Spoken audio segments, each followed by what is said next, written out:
Good morning magazine స్వాతం ప్రముఖ పత్రికలు వస్తున్న వార్తలు వెనక జరుగుతున్న పరిణామాలు చూద్దాం. ఈనాడు చూస్తే ఢిల్లీ హైకోర్టు న్యాయమూర్తి ఇంట్లో నోట్ల కట్టలు క్వశ్చన్ మార్క్, న్యాయవర్గాల తీవ్ర కలకలం, విచారణ ప్రారంభించిన సుప్రీంకోర్టు, వదంతులు వ్యాప్తి చేస్తున్నారన్న సర్వోన్నత న్యాయస్థానం, దేశ న్యాయ వ్యవస్థనే కుదిపేసిన సంఘటన రాజధాని ఢిల్లీలో చోటు చేసుకుంది. ఢిల్లీ హైకోర్టు న్యాయమూర్తి జస్టిస్ యశ్వంత్ వర్మ అధికారిక నివాసంలో భారీ ఎత్తున నోట్ల కట్టలు బయటపడినట్టు వచ్చిన వార్తలు పెను ప్రకంపనలు సృష్టిస్తున్నాయి. న్యాయమూర్తి అధికార నివాసంలో అగ్ని ప్రమాదం జరగడంతో ఆర్పేందుకు వెళ్లిన సిబ్బందికి అనుకోకుండా అక్కడ భారీగా నోట్ల కట్టలు దర్శనమిచ్చినట్టు వార్తలు రావడంతో సుప్రీంకోర్టు కొలీజియం ఈ అంశంపై అత్యవసరంగా విచారణ ప్రారంభించింది. జస్టిస్ యశ్వంత్ వర్మను అలహాబాద్ హైకోర్టుకు బదిలీ చేసే ప్రక్రియను ప్రారంభించినట్టు పేర్కొంది. దీనిపై అంతర్గత విచారణ జరిపి సమగ్ర నివేదిక సమర్పించాలని ఢిల్లీ హైకోర్టు ప్రధాన న్యాయమూర్తి జస్టిస్ డీకే ఉపాధ్యాయని ఆదేశించింది. ప్రాథమిక విచారణ కోసం తొలి అడుగు మాత్రమేనని, ఈ అంశంపై మరిన్ని చర్యలు ఉంటాయని తెలిపింది. అయితే జస్టిస్ వర్మను అలహాబాద్ హైకోర్టుకు బదిలీ చేయాలన్న ప్రతిపాదనకు నోట్ల కట్టల వ్యవహారానికి ఎలాంటి సంబంధం లేదని స్పష్టం చేసింది. జస్టిస్ వర్మ నివాసంలో జరిగిన ఘటనపై అబద్ధపు సమాచారాన్ని, వదంతులు వ్యాపింప చేస్తున్నారని ఆక్షేపించింది. ఢిల్లీ హైకోర్టు ప్రధాన న్యాయమూర్తి డీకే ఉపాధ్యాయ ఈ వదంతులపై స్పందిస్తూ తీవ్రమైన ఆవేదనను, దిగ్భ్రాంతిని వ్యక్తం చేశారు. మరోవైపు న్యాయమూర్తి నివాసంలో తమకు ఎలాంటి నగదు లభించలేదని ఢిల్లీ అగ్నిమాపక విభాగం వెల్లడించింది. 5 సభ్యులను కొలీజియంలో కొందరు జస్టిస్ వర్మ వ్యవహారం తీవ్రంగా పరిగణించారు. కేవలం బదిలీ చేసినంత మాత్రం న్యాయ వ్యవస్థ ప్రతిష్ట తిరిగిరాదన్న అభిప్రాయాన్ని వ్యక్తం చేశారు. వర్మను రాజీనామా చేయాలని కోరడం, ఆయనపై సీజీఐ అంతర్గత విచారణ చేపట్టడం చేయాలన్న అభిప్రాయాన్ని వ్యక్తం చేసినట్టు తెలిసింది అన్నటువంటి వార్తని హైలైట్ చేశారు. అగ్నిమాపక సిబ్బంది బయట పెట్టారా అన్నటువంటి పాయింట్ ఇక్కడ ప్రధానమైనటువంటిది. లేకపోతే 7 కొండల పరిధిలో వాణిజ్య కార్యకలాపాలకు వీల్లేదు, అందుకే ముంతాజ్ హోటల్కు భూ కేటాయింపులు, అనుమతులు రద్దు, మానవ సేవకు అన్నదానం, ప్రాణదానం, మాధవ సేవకు ఆలయాల నిర్మాణం, ఆలయాల పవిత్రతకు అధిక ప్రాధాన్యం. తిరుమలలో సీఎం చంద్రబాబు మానవ సేవలో భాగంగా దివంగత ముఖ్యమంత్రి ఎన్టీఆర్ తిరుమలలో అన్నదానం ప్రారంభిస్తే తిరుపతి స్విమ్స్ ఆసుపత్రిలో నేను ప్రాణదాన కార్యక్రమం ప్రవేశపెట్టాను. మాధవ సేవకు గాను ఇప్పుడు ఆలయాల నిర్మాణానికి సంకల్పం తీసుకున్నామని ముఖ్యమంత్రి చంద్రబాబు వెల్లడించారు.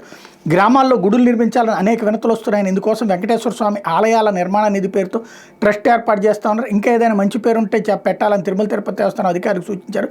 శ్రీవాణి ట్రస్ట్ నిధులతో పాటు భక్తులిచ్చే విరాళాలతో పకడ్బందీగా ఆలయాల నిర్మాణం చేపడతామని సీఎం స్పష్టం చేశారు. వాటి నిర్వహణ బాధ్యతలు స్థానికులకి అప్పగిస్తామన్నారు. మనవడు దేవాంశ్ పుట్టినరోజు సందర్భంగా గురువారం తిరుమల శ్రీవారిని దర్శించుకున్న అనంతరం శ్రీ పద్మావతి అతిథి గృహంలో చంద్రబాబు ఈ మాటలు మాట్లాడారన్నటువంటి వార్తని హైలైట్ చేశారు. త్రిభాషా సూత్రంపై నిర్ణయం రాష్ట్రాలదే, ప్రస్తుత తరుణంలో బోధన వినూత్న పద్ధతిలో జరగాలి, ప్రాథమిక విద్యపై రాజ్యాంగం రాష్ట్రాలకు స్వేచ్ఛ ఇచ్చింది, హిందీపై కేంద్రం చొరవలో నిగూఢ అంశాలు దాగున్నాయి. త్రిభాషా సూత్రం 6 దశాబ్దాల క్రితం చాలా మంచిది, కానీ దేశంలో వలసలు, పట్టణీకరణ పెరిగిన ప్రస్తుత తరుణంలో బహుభాషల్లో విద్యా బోధనకు అధిక ప్రాధాన్యం ఇవ్వాల్సిన అవసరం ఉంది. ప్రాథమిక విద్య రాష్ట్రాల పరిధిలోని అంశం, విద్యార్థులకు మాతృభాషతో పాటు ఇతర ఏ భాషలను చెప్పాలనేది వాటి నిర్ణయం ప్రకారమే జరగాలని ప్రముఖ భాషా శాస్త్రవేత్త, peoples linguistic survey of India chairman professor Ganesh Narayana Das అభిప్రాయపడ్డారు. అభివృద్ధి చెందిన అనేక దేశాలు తమ విద్యార్థులకు ఏ భాషలో బోధించాలనే అంశంలో అనేక మార్పులు చేసుకున్నాయని, మన దేశంలో త్రిభాషా సూత్రం కాకుండా భిన్నమైన ఆలోచన చేయాల్సిన అవసరం ఉందని పేర్కొన్నారు. పద్మశ్రీ పురస్కార గ్రహీత అయిన డెవి వివిధ విశ్వవిద్యాలయాల్లో ప్రొఫెసర్గా పనిచేశారు. బరోడాలో భాషా పరిశోధన ప్రచురణ కేంద్రాన్ని ప్రారంభించి 90కి పైగా పుస్తకాలు రచించి సంపాదకత్వం వహించారన్నటువంటి వార్తని హైలైట్ చేశారు. అయితే రాష్ట్రానికి వర్ష సూచన, రాబోయే 4 రోజుల్లో రాష్ట్రంలోని పలు ప్రాంతాల్లో తేలికపాటి నుంచి మోస్తరు వర్షాలు కురుస్తాయని వాతావరణ శాఖ అంచనా ఇస్తుంది. పిడుగులతో పాటు గంటకు 30 నుంచి 50 కిలోమీటర్ల వేగంతో ఎదురుగాలు వేస్తాయని పేర్కొంది. ఈ నెలాఖరు వరకు ఇదే పరిస్థితి నెలకొనే అవకాశం ఉంది. కొద్ది రోజులుగా వడగాళ్ళు, తీవ్ర ఉక్కపోత ఇబ్బందులు ఎదుర్కొంటున్న ప్రజలకు కాస్త ఉపశమనం కలగబోతోంది అన్నటువంటి వార్తని హైలైట్ చేశారు. ఇకపోతే అవనిగడ్డలో ఐసిస్ డ్రగ్ అంటూ ప్రపంచాన్ని గడగడలాడించే ఐసిస్, బోకో హరాం వంటి ఉగ్రవాద సంస్థలు విరివిగా వినియోగించే ఐసిస్ డ్రగ్గా పేరొందిన ట్రెమిడాల్ అనే సైకోట్రోపిక్ సబ్స్టాన్స్ మాదక ద్రవ్యం కృష్ణా జిల్లా అవనగడ్డలోని మెడికల్ షాపులో అనుమతి లేకుండా ఇష్టానుసారంగా అమ్మేస్తున్నారు. 1, 2 కాదు, 2022, 23, 23, 24 సంవత్సరాలు ఈ ఒక్క షాపులోనే 55,961 ట్రెమిడాల్ మాత్రలు, 2,794 ఇంజక్షన్లు విక్రయించారు. మాదక ద్రవ్యాల విక్రయాలను అరికట్టే చర్యలో భాగంగా DGP vigilance and enforcement director general Harish Kumar Gupta ఆదేశాల మేరకు ఏగల్ ఐజీ ఆకే రవికృష్ణ నేతృత్వంలో విజిలెన్స్ ఔషధ నియంత్రణ విభాగం అధికారులు బృందాలుగా ఏర్పడి రాష్ట్రంలోని ఔషధ దుకాణాల ఏజెన్సీలు శుక్రవారం సోదాలు నిర్వహించారు. ఈ క్రమంలో అవనగడ్డలోని భార్గవ మెడికల్ స్టోర్స్లో ఈ మాదక ద్రవ్యాల రాకెట్ బయటపడింది. అలసట, నిద్ర రాకుండా ఉండటానికి, ఎక్కువ సమయం ఉత్తేజంగా పనిచేయడానికి ఐసిస్, బోకో హరాం వంటి ఉగ్రవాద సంస్థలు ఉగ్రవాదులకి ట్రెమిడాల్ మాత్రలు అందిస్తుంటాయి. అందుకే దీన్ని ప్రపంచవ్యాప్తంగా ఐసిస్ డ్రగ్గా, ఫైటర్ డ్రగ్గా పిలుస్తారు. ఈ నేపథ్యంలోనే ట్రెమిడాల్ ఔషధం తయారీ, వినియోగంపై 2018 ఏప్రిల్లో కేంద్ర ప్రభుత్వం ఆంక్షలు, నియంత్రణలు పెట్టింది. ట్రెమిడాల్ ఎన్డీపీఎస్ చట్టం పరిధిలోకి తీసుకొచ్చి సైకోట్రోపిక్ సబ్స్టెన్స్ మాదక ద్రవ్యంగా గుర్తించింది. దీన్ని అనుమతించిన పరిమాణం కాంబినేషన్లో మాత్రమే తయారు చేసి వైద్యుల సూచనలతో విక్రయించాలి. అవనగడ్డలోని మెడికల్ షాపులో మాత్రం యథేచ్ఛగా ఎలాంటి అనుమతులు లేకుండానే భారీగా అమ్మేశారు. వైకాపా హయాంలో ఇది ఉధృతంగా సాగింది, ఇప్పటికే కొనసాగుతోంది. ఈగల్ విజిలెన్స్ అండ్ ఎన్ఫోర్స్మెంట్ తనిఖీల్లో ఈ గుట్టు బయటకు రావడంతో తనిఖీ అధికారులు ఆశ్చర్యపోయారు. రికార్డులో ఉన్నదానికి మించి మాత్రలు విక్రయించి ఉంటారని అనుమానిస్తున్నారు. భార్గవ మెడికల్ స్టోర్స్ యజమాని కొనకాళ్ల రామ్మోహన్ ప్రశ్నించగా చాలా కాలంగా ఈ మాత్రలు ఇంజక్షన్లు విక్రయిస్తున్నట్టు చెప్పారు. అవనగడ్డ పరిసర ప్రాంతాల్లో అనేక వందల మందిని ఆయన ఈ మత్తు పదార్థానికి బానిసలుగా మార్చినట్టు ఈగల విభాగం గుర్తించింది. వాళ్ళంతా రోజు దీన్ని కొంటున్నట్టు తేల్చింది. దీనిపై మరింత లోతుగా దర్యాప్తు చేసేందుకు వీలుగా కొనకాళ్ల రామ్మోహన్పై ఎన్డీపీఎస్ చట్టంలోని సెక్షన్ల కింద అవనగడ్డ పోలీస్ స్టేషన్ శుక్రవారం కేసు నమోదు చేశారు. ఈ రాకెట్ మూలాలు వెలికి తీసేందుకు మరింత లోతైన దర్యాప్తు చేయనున్నట్టు ఈగల అధిపతి రవికృష్ణ తెలిపారు. ఎన్డీపీఎస్ చట్టం పరిధిలో ఉన్న మరికొన్ని మాత్రల్ని ఈ మెడికల్ షాప్లో విక్రయిస్తున్నట్టు గుర్తించామన్నారు. ఆపరేషన్ గరుడాల భాగంగా రాష్ట్ర వ్యాప్తంగా ఉన్న ఔషధ దుకాణాలు 100 బృందాలు శుక్రవారం తనిఖీలు నిర్వహించే విశాఖపట్నంలోని కొన్ని ఔషధ దుకాణాలు కాలం చెల్లిన మందులు విక్రయిస్తున్నట్టు గుర్తించాయి. డ్రగ్స్ అండ్ కాస్మోటిక్స్ చట్టం 1940లో నిబంధనలకు మొత్తం 120 దుకాణాలు ఉల్లంఘించినట్టు అధికారులు గుర్తించి వారిపై చర్యలు చేపట్టారు. 5 దుకాణాల నుంచి మందులు సీజ్ చేశారు. దాడులు ఇంకా కొనసాగనున్నాయన్నటువంటి వార్తని హైలైట్ చేశారు. అయితే బీపీ ఆచార్యపై ఈడీ కేసు కొట్టివేత. వైఎస్ జగన్ అక్రమాస్తుల వ్యవహారంలో భాగంగా లేపాక్షి నాలెడ్జ్ హబ్కి భూ కేటాయింపుకు సంబంధించి అప్పటి ఐఏఎస్ అధికారి APIAC vice chairman MD BP ఆచార్యపై ఈడీ నమోదు చేసిన కేసును కొట్టేస్తూ తెలంగాణ హైకోర్టు తీర్పు వెలువరించింది. సుప్రీంకోర్టు తీర్పు ప్రకారం రాష్ట్ర ప్రభుత్వం అనుమతి లేకపోవడంతో ప్రాసిక్యూషన్ చేయడానికి వీల్లేదని తెలిపింది. ప్రాసిక్యూషన్ కోసం అనుమతి పొందిన తర్వాత ప్రత్యేక కోర్టును ఆశ్రయించవచ్చని ఈడీకి సూచించింది. దీనిపై చట్టపరమైన అభ్యంతరాలు ఉంటే అక్కడే చెప్పడానికి పిటిషనర్కు అవకాశం ఉందని పేర్కొంది. అనంతపురం జిల్లా గోరంట్ల, చిలమత్తూరు, లేపాక్షి మండలాల్లో వైఎస్ రాజశేఖర రెడ్డి ప్రభుత్వంలో వైఎస్ అనితుడే ఇందూ శ్యాంప్రసాద్ రెడ్డికి చెందిన లేపాక్షి నాలెడ్జ్ హబ్కి 8,844 ఎకరాలు కట్టబెట్టడంపై సిబిఐ కేసు నమోదు చేయగా దాని ఆధారంగా ఈడీ కేసు నమోదు చేసింది.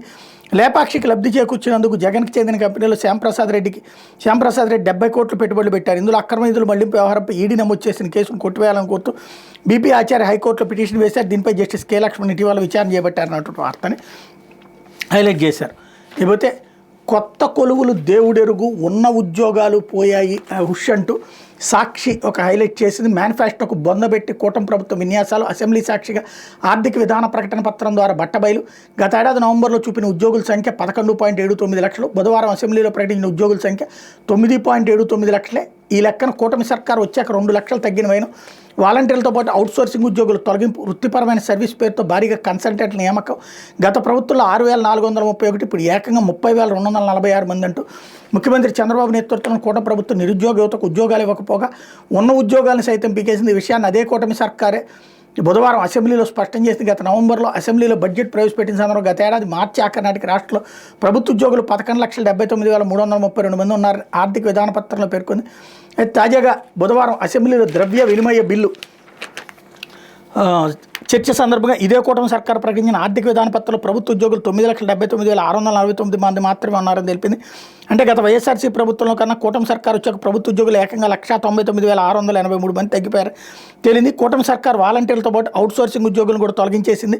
తద్వారా వారికి ఏటా ఖర్చు అయ్యే 1,500 కోట్లను మిగుల్చుకుంది. కొత్తగా సామాన్య నిరుద్యోగులకు ఒక్క ఉద్యోగం ఇవ్వకపోగా వృత్తిపరమైన సర్వీసుల పేరుతో సూట్లు వేసుకునే పలుకుబడి గల వారిని భారీ సంఖ్యలో కన్సల్టెంట్గా నియమించుకుంది. విషయం ఆర్థిక విధాన పత్రంలో స్పష్టమైంది. వృత్తిపరమైన సర్వీసుల పేరుతో గత వైఎస్ఆర్సీ ప్రభుత్వంలో 6,434 మంది ఉంటే వాళ్ళకి ఏడాదికి వేతనాల కోసం 177 కోట్లు చెల్లించేది. అయితే ఇప్పుడు కూటమి సర్కారు వృత్తిపరమైన సర్వీస్ పేరుతో ఏకంగా 30,246 మందిని కన్సల్టెంట్గా నియమించుకుంది. వారికి ఏడాదికి వేతనాల రూపంలో 747 కోట్లు చెల్లిస్తున్నట్టు ఆర్థిక విధాన పత్రంలో కూటమి సర్కారే స్పష్టం చేసింది అంటూ హైలైట్ చేశారు. లేకపోతే హీత్రూకి మూత అంటూ రోజంతా మూతపడ్డ విమానాశ్రయం, విద్యుత్ సబ్స్టేషన్లో పేలుడే కారణం. 1,350 విమానాలు రద్దు, దారి మళ్లింపు, 2.9 లక్షల ప్రయాణికుల తీవ్ర ఇక్కట్లు. కొద్ది రోజుల సమస్యలే హీత్రూ వర్గాలు. రాత్రికల్లా పాక్షికంగా సేవలను పొందొద్దన్న అన్నటువంటి వార్తని హైలైట్ చేశారు. భారీ విమానాశ్రయం లండన్ హీత్రూ విమానాశ్రయం అనేది బాగా ఫెమిలియరు వరల్డ్ వైడ్గా. అట్లాంటి చోట్ల వచ్చినటువంటి ఈ సమస్యకు కారణం ఏంటన్నటువంటిది చూడాల్సి ఉంది. ఇకపోతే తిరుమలలో కొత్తగా మరో ట్రస్టు, శ్రీవారి ఆలయ నిర్మాణ ట్రస్ట్ పేరుతో ఏర్పాటు. సీఎం చంద్రబాబు వెళ్ళి దీని ద్వారా వెంకటేశ్వర స్వామి ఆలయాల నిర్మాణానికి నిధుల సేకరణ, శ్రీవారి ట్రస్ట్ కొనసాగుతుందని స్పష్టీకరణ అన్నటువంటి వార్తని హైలైట్ చేశారు. లేకపోతే ఆధారం ఉంటే ఒట్టు అంతా కనిగట్టు. గత సర్కార్లో మద్యం విధానంపై కుట్రపూరిత ఫిర్యాదు మేరకు బరితెగించి సిట్ వేధింపులు, ఎఫ్ఐఆర్లో నిందితుల పేర్లు ప్రస్తావించుకోవడం దర్యాప్తు, తద్వారా ఎవరినైనా నిందితులుగా చేర్చే కుతంత్రం అంటూ ఏదో త్వరలో వీళ్ళ మీద కేసు పెట్టబోతున్నారని తెలిసినట్టుంది. తెలిసేదే ఉంది, బహిరంగంగానే జరుగుతుంది. అందుకోసం అని చెప్పేసి రోజు రివర్స్ స్టోరీలు ఇస్తున్నారు. లేకపోతే భారీ సంఖ్యలో నకిలీ ఇన్వాయిస్ల గుట్టురట్టు. పన్ను ఎగవేత కోసం భారీగా నకిలీ ఇన్వాయిస్లను సృష్టించిన రాకెట్ విశాఖ జోనల్ యూనిట్లోని directorate general of GST intelligence అధికారులు ఛేదించారు. బెంగళూరు కేంద్రంగా విశాఖపట్నం సబ్ జోన్గా చేస్తూ ఈ మోసాలకు పాల్పడినట్టు అధికారులు తెలిపారు. ప్లైవుడ్ పరిశ్రమలకు కలప సరఫరా చేస్తున్నట్టు నకిలీ ఇన్వాయిస్లను సృష్టించిన మధ్యప్రసాద్ అనే వ్యక్తిని కర్ణాటకలోని చిక్మగళూరులో అరెస్ట్ చేసినట్టు వెల్లడించారు. బెంగళూరు కేంద్రంగా ప్లైవుడ్ పరిశ్రమ నడుపుతున్నామని, విశాఖపట్నం ఇతర నగరాలకు కలప సరఫరా చేస్తున్నట్టుగా వ్యాపార లావాదేవీలు చూపించారన్నట్టు వార్తని ఇక్కడ హైలైట్ చేశారు. లేకపోతే ఆంధ్రజ్యోతి ఢిల్లీ హైకోర్టు జడ్జి ఇంట్లో నోట్ల కట్టలు అగ్ని ప్రమాదంతో బయటపడ్డ వైనం 14 ఘటన 21 వెలుగులోకి. హోలీనాడు జస్టిస్ యశ్వంత్ వర్మ బంగ్లాలో అగ్ని ప్రమాదం ఆర్పడానికి వెళ్లిన అగ్నిమాపక సిబ్బంది అక్కడ వారికి ఓ గదిలో కనిపించిన డబ్బు కట్టలు 15 నుంచి 50 కోట్ల దాకా ఉంటుందంటూ కథనాలు. ప్రభుత్వ వర్గాల ద్వారా సీజీఐకి సమాచారం. ఆయన నేతృత్వంలో సమావేశమైన కొలీజియం జస్టిస్ వర్మ బదిలీకి ఆ భేటీలో ఏకగ్రీవ ప్రతిపాదన. అలహాబాద్ హైకోర్టు న్యాయవాదుల అభ్యంతరం. తమ హైకోర్టు ఏమైనా చెత్తబొట్ట అని ఆగ్రహం. డబ్బు కట్టలపై ఢిల్లీ హైకోర్టు సీజీఐ ఇప్పటికే అంతర్గత విచారణ చేపట్టినట్టు సుప్రీంకోర్టు ప్రకటన. విచారణకు బదిలీ ప్రతిపాదనకు సంబంధం లేదని తేల్చెప్పిన సర్వోన్నత న్యాయస్థానం. జడ్జింట్లో డబ్బే దొరకలేదు. Delhi fire services DG statement ఇక్కడ హైలైట్ అయింది. లేకపోతే వివేక హత్య కేసులో విచారణలో ఇంత జాప్యమా, ట్రయల్ ప్రారంభం కాకపోవడానికి కారణాలేంటి? సిబిఐకి తెలంగాణ హైకోర్టు నోటీసులు. నిందితులు స్పందించాలన్న ఆదేశం. వారికి వ్యక్తిగత నోటీసులు పంపేందుకు సునీతారెడ్డికి అనుమతి. విచారణ 4 వారాలు వాయిదా.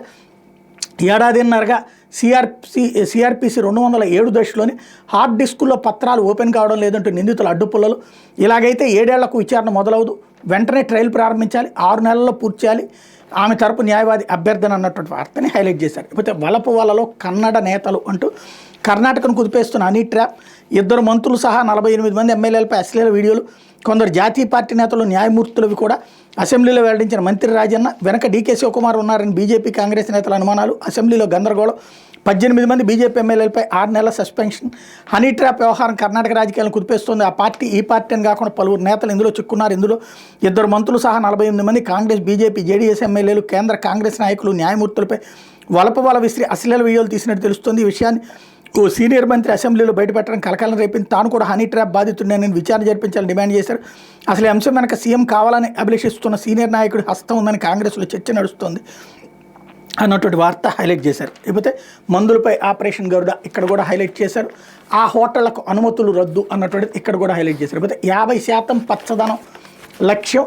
ఉప ముఖ్యమంత్రి పవన్ కళ్యాణ్ వెల్లడి. ఏపీ నగర వనాల లోగో ఆవిష్కరణ. రాష్ట్రంలో పచ్చదనం 50% పెంచడానికి, అటవీ అభివృద్ధిలో సమాజ భాగస్వామ్యాన్ని పెంచడానికి ప్రభుత్వం కట్టుబడి ఉందని ఉప ముఖ్యమంత్రి అటవీ శాఖ మంత్రి పవన్ కళ్యాణ్ చెప్పారు. అంతర్జాతీయ అటవీ దినోత్సవం సందర్భంగా మంగళగిరిలోని క్యాంప్ కార్యాలయం శుక్రవారం ఏపీ నగర వనాల లోగోను ఆవిష్కరించారు. ఈ సందర్భంగా పవన్ కళ్యాణ్ మాట్లాడుతూ సీఎం చంద్రబాబు దార్శనిక నాయకత్వంలో అడవులు, పులుల కారిడార్ను బలోపేతం చేయడానికి, క్షీణించిన ఆవాసాల పునరుద్ధరణకు చర్యలు తీసుకున్నామని తెలిపారు. సహజ అడవులను అనుకరించే పట్టణ పచ్చని ప్రదేశాలను సృష్టించడం లక్ష్యంగా రాష్ట్ర వ్యాప్తంగా 50 నగరవనాలు ఏర్పాటు చేయగా 24-25లో మరో 11 మంజూరయ్యాయని, అదనంగా మరో 12 నగరవనాల ఏర్పాటు ప్రతిపాదన పరిశీలనలో ఉందని చెప్పారు. అటవీకరణ, జీవ వైవిధ్య పరిరక్షణ ప్రోత్సహించాల. పట్టణ ప్రాంతాల నగరవాసులకు ఈ వనాలు సహజ అనుభవాన్ని అందిస్తాయన్నారు. ఈ హరిత చొరవని మరింత విస్తరిస్తూ పిఠాపురంలో కూడా ఒక నగరవనాన్ని అభివృద్ధి చేస్తున్నట్టు తెలిపారు అన్నటువంటి వార్తని హైలైట్ చేశారు. లేకపోతే 4 నెలల్లో విశాఖ మాస్టర్ ప్లాన్. రాబోయే 30 ఏళ్లకు రూపకల్పన. మంత్రి నారాయణ జీవీఎంసీ పరిధిలోని ఎమ్మెల్యేలు, అధికారులతో సమీక్ష. విశాఖపట్నం అభివృద్ధికి మాస్టర్ ప్లాన్ 4 నెలల్లోకి సిద్ధం చేస్తాం. రాబోయే 30 ఏళ్లను దృష్టిలో పెట్టుకుని దీన్ని రూపొందిస్తామని మంత్రి నారాయణ చెప్పారు. విశాఖపట్నం నగరాభివృద్ధితో పాటు సమస్యల పరిష్కారం తీసుకోవాల్సిన చర్యపై జీవీఎంసీ పరిధిలోని ఎమ్మెల్యేలతో మంత్రి నారాయణ శుక్రవారం సమీక్షించారన్నటువంటి వార్తని హైలైట్ చేశారు. కాకపోతే ఇక్కడ 30 ఏళ్ల కోసం ఏంది, 100 ఏళ్ల కోసం చేయాలి ఏ నగరానికైనా సరే. ఎందుకంటే 30 ఏళ్ల కోసం చేస్తే మళ్ళీ అవన్నీ 30 ఏళ్ల తర్వాత మార్చాలంటే సాధ్యం కావట్లేదు. ఎప్పుడో నా చిన్నప్పుడు భూమి పుట్టక ముందు పుట్టినటువంటి పాత బస్తీకి సంబంధించి, విజయవాడ పాత బస్తీకి సంబంధించినటువంటిది తర్వాత మారుద్దామంటే వాళ్ళు ఎవరి వల్ల కావట్లేదు. సందులు చిన్నవైనవి, అక్కడ రోడ్లకి నుంచి వెళ్ళడానికి ఇబ్బంది అయ్యేటటువంటి పరిస్థితి. హైదరాబాద్ పాత బస్తీ అయినా అట్లాగే ఉంటుంది. కాబట్టి అట్లాంటి పరిస్థితి రాకుండా చూడాలంటే 100 ఏళ్లకు ప్రణాళికలు వేసుకోవాల్సిన అవసరం ఉంది. విజన్ని బాగా కాంక్షించే చంద్రబాబు గారి మంత్రివర్గంలో మంత్రి గారు కాబట్టి ఒకసారి ఆ దిశగా ఆలోచిస్తే బాగుంటుంది. ఇది దినపత్రికలో వచ్చిన వార్తలు వెనకాల జరుగుతున్న పరిణామాలు.